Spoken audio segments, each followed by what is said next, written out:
Hi YouTube people, how you guys doing?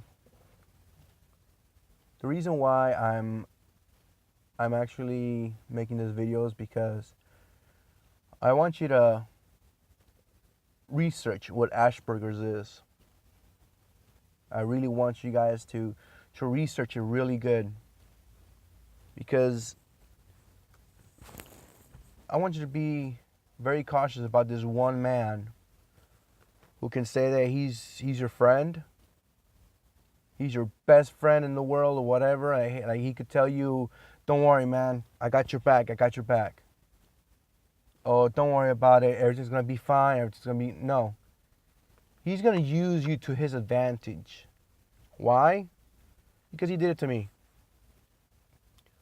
Now I know that I did not have a cell phone for about a year because, well, I really just didn't give a shit about a fucking cell phone. Who cares? People call me or not. And it's true. When you have a cell phone, people will call you when they need something. It's never, "Hey, how you doing? I just, haven't talked to you for a minute and I wanted to know how are you doing?" But no, it's always something. They always need something. So, anyways, I want you guys to research a sickness called Asperger's, because so far 2 or 3 people has told me about that my friend has Asperger's. Now, I'm not trying to say stay away from him.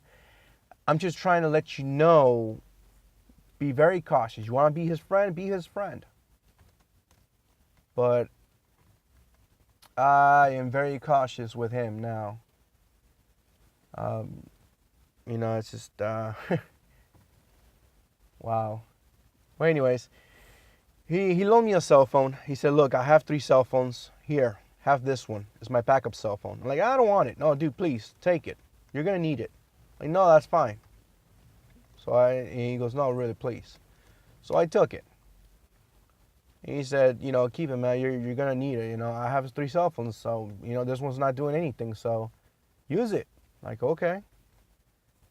And then I was using it. I here, left and right, had no problems with it. I actually kept that cell phone for about, I would say, a year. Yeah, about a year. So, anyways, me and him became really great friends. He helped me out a lot, and when I needed money, he was there, but I never asked for it. I say, "Hey, man, let me work for you. Let me go ahead and work in your landscape business." And he's like, "Okay, sure." I was helping him out. I was doing a lot of things for him, and he was doing a lot of things for me, vice versa. Like I said, I did not have a problem with him at first. And then later on, I started to notice how he was taking advantage of this lady. And I could see how she gave him almost everything. And in return, the only thing that he gave back was just hugs and kisses, and that's it. But she wanted more. And he didn't. He didn't want to give it up. Like, I'm sorry, but if a woman gives you what you want and you're not giving it up, that's really messed up. So anyways, he's bought me a pair of pants. He actually had like 2 or 3 shirts that basically hand-me-downs. A few of his shirts. And then he gave me like a pack of, I think it was 3 or 4 white t-shirts. So on and so on. And it was just something like that. I needed something, but I never asked for it, but he gave it to me. He gave me what I needed, which was the supplies to survive. Now, I was building computers for a living, and I was also delivering newspapers, but I figured that getting paid 16 cents a freaking paper was not really worth it, because you have to throw a lot of newspapers, and it wasn't even that great. So later on, as time progressed, I had diabetes, and I found out my blood sugar was at 700 plus. The doctors looked at me and said, you should have been in a coma at 600 and something, 630, 6'8". Well, 630 or 650, not quite sure. And I was like, well, I don't know, maybe because of my ethnic background, and I'm 5'6", 280 pounds. They're like, wow, maybe that plays a role. Who knows? Now, my friend, he bought me cans of soup, cans of fruits, and I didn't ask for like steaks, chicken, all this, but he bought it for me. Why? Because he has a job, and it feels good knowing that you can buy something for someone to help them out. But, you know, and it was almost all the time. But the whole thing that really got me was how he was talking about how he needs more money, and how kind of sad that, you know, our friend doesn't have that much money. And I was like, wait a minute, that ain't right. That's not right at all. It really pissed me off at first. But you know what? It's not my business, not my problems, right, people? Not my business. Never is, never will, because I'm not in there, you know. It's not mine for me to how can I put it? How people say, you know, hey, do me a favor. Could you do this for me? Could you do this for, you know, for this and that? And I'm like, sure, no problem. I never had a problem. Why? Because I felt good. I was making money on the side. Now, this year, on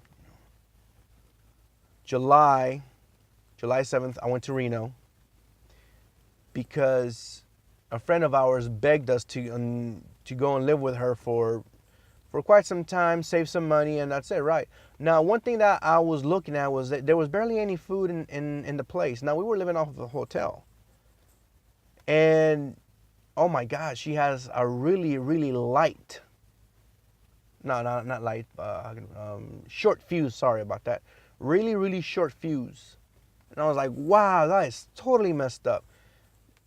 About 3-4 incidents, I told my wife, you know what, let's get the fuck out of here. Excuse my language, but I told her, let's get the hell out of here.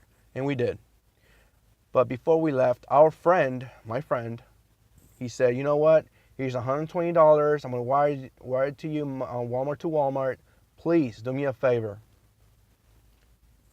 Get out of there. And we did. On the way over back to California, he said, hey, I got a surprise for you. You're going to be doing Uber pretty soon. Okay, well, make sure you do your research because I need an Uber car, not just any other car. And I figure he probably bought a used one. You know, a used one. No, he bought a 2015 Ford Focus. And when I got there, like, wow, dude, that's nice, but why didn't you get a used one? $10,000 for a Chevy Volt. Or $14,000 for a Chevy Volt, you know? And he goes, nah, you know, that's what, you know, my financial this and that. And I'm like, okay. Basically, he used me for his credit, even though he says he doesn't. He didn't do it on purpose. Okay, whatever. So then he's giving me all these lectures about how it's his ass on the line. I got to be careful how I drive it. Oh, my God. I wish it could stick to his fucking skull. I'm sorry, but I drove a Mercedes, a Ferrari, a Lamborghini at once, and how many times did I stalled? About 7 times. It was my first time driving a Lamborghini, okay, people, come on. Now, I drove in very expensive cars.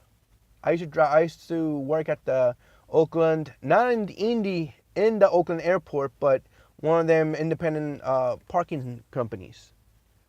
Doing that, it was great. It was awesome. I made some money here and there. Now, he's telling me about this and that. I gotta be careful. And like, I understand. And every day was the same thing over and over again.